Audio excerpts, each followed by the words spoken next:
प्राचीन काल से ही भारत में तीर्थों की धार्मिक महत्ता रही है।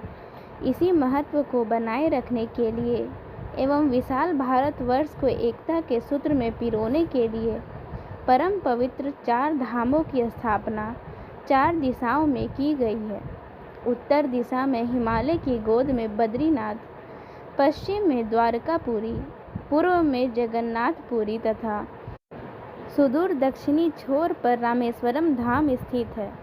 भौगोलिक दृष्टि से 4 धाम एक परिपूर्ण वर्ग का निर्माण करते हैं, जिसमें बद्रीनाथ और रामेश्वरम एक देशांतर पर पड़ते हैं एवं द्वारिका और जगन्नाथपुरी एक ही अक्षांश पर पड़ते हैं।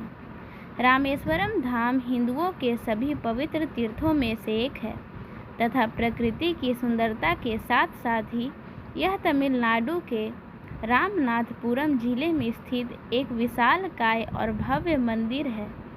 इसके अलावा यहाँ स्थापित शिवलिंग 12 ज्योतिर्लिंगों में से एक माना जाता है। भारत के उत्तर में काशी की जो मान्यता है वही दक्षिण में रामेश्वरम की है।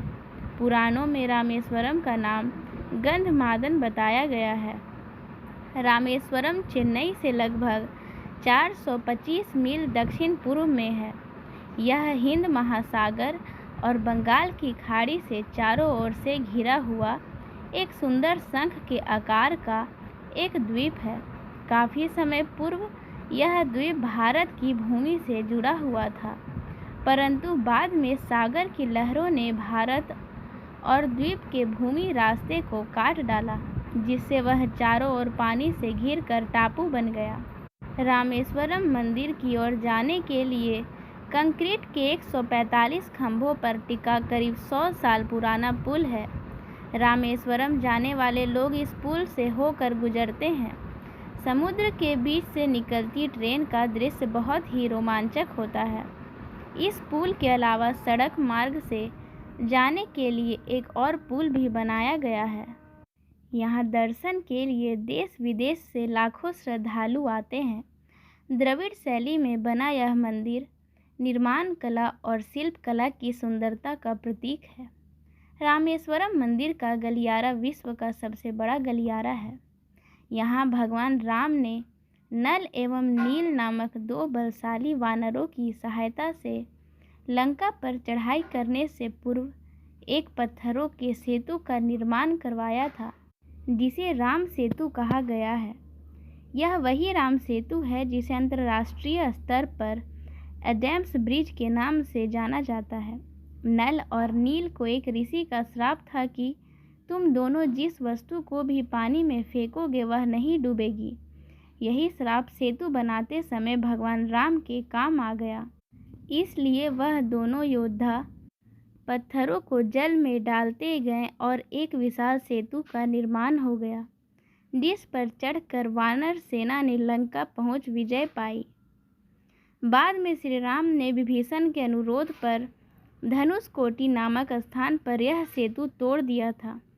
आज भी इस 30 मील लंबे सेतु के अवशेष सागर में दिखाई देते हैं। रामेश्वरम मंदिर में ये पत्थर आज भी भक्तों के दर्शन के लिए रखे गए हैं। वाल्मीकि रामायण के अनुसार इस मंदिर में जो शिवलिंग है उसके पीछे मान्यता यह है कि जब मर्यादा पुरुषोत्तम श्री राम सीता जी को रावण से छुड़ाने के लिए लंका जा रहे थे, तब उन्हें रास्ते में प्यास लगी थी।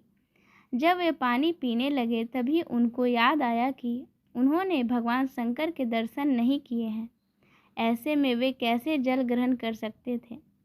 तब श्री राम ने विजय प्राप्ति के लिए बालू का शिवलिंग स्थापित करके शिव पूजन किया था, क्योंकि भगवान राम जानते थे कि रावण भी शिव का परम भक्त है और रावण को युद्ध में हरा पाना काफ़ी कठिन कार्य है।